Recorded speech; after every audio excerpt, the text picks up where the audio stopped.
அன்பு நண்பர்களே, உலகத்தமிழ் உறவுகளே, அனைவருக்கும் வணக்கம்.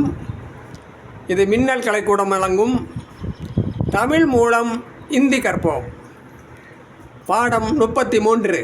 வாங்க, இந்த பாடம் வினை வேறுபாடுகள். இது ரொம்ப முக்கியம். ஏன்னா நம்ம அறியாமல் நம்ம பேச்சு வாக்கில் இதெல்லாம் நிறைய பயன்படுத்திக்கிட்டே வரோம். அது என்ன பேசிஸில் பயன்படுத்துகிறோன்னு தெரிஞ்சுக்கணும் இல்லை? அதுக்கு தான் இங்கே பாருங்கள். இது எப்படி அமையுதுன்னா, எதிர்கால விகுதிகளான உங்கா, ஓகே, ஏகா, ஏங்கே போன்றவற்றின் இறுதியில் உள்ள இந்த கா, கே, கி இவைகளை நீக்கிவிட்டால் நோக்கம், நிபந்தனை, அனுமதி போன்றவற்றை காட்டும் வினையாக அமையும். சொன்னால் போதுமா? உதாரணம் வேணும்ல? கேட்பீங்களே? வாங்க. சந்தேகம், வாய்ப்பு, அதெல்லாம் எப்படி? ஒருவேளை அவர்கள் வரலாம்.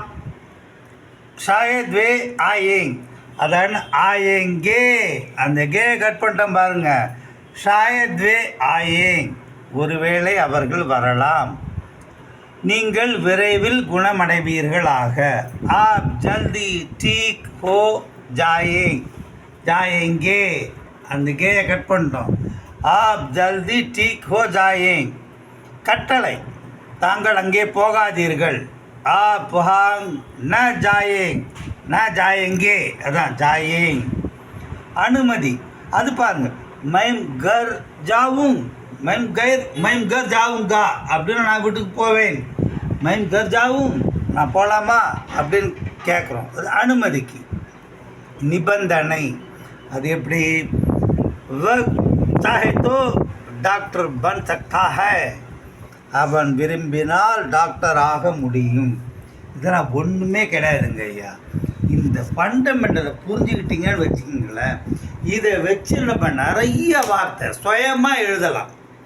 சுயமாக சின்ன சின்ன வார்த்தையாக எழுதி பழகினா அது எப்படி அமையுது, how the structure is made, sentence is form அப்படின்னு புரிஞ்சுக்கிட்டோன்னு வச்சுக்கோங்க. அப்போ நம்மளே எழுதலாம். ஹிந்தி படிக்கிறது ரொம்ப ஈஸி. புரியாமல் படித்து என்ன பிரயோஜனம்? நான் தட ஹிந்தி பேசுவேன்னு சொல்கிறதுல என்ன பெருமை இருக்குது? தப்பு இல்லாமல் பேசுவேன் அப்படி நெஞ்ச நிமித்து சொல்கிறதால படிச்சிருக்கோங்கிற அர்த்தம். இந்த கிராமரெல்லாம் திருப்பி போடுங்க, கேளுங்க, சுயமாக எழுதுங்க, அத்தாரிட்டி ஆகிடுவீங்க. நம்ம அடுத்த கிளாஸில் சந்திப்போம்.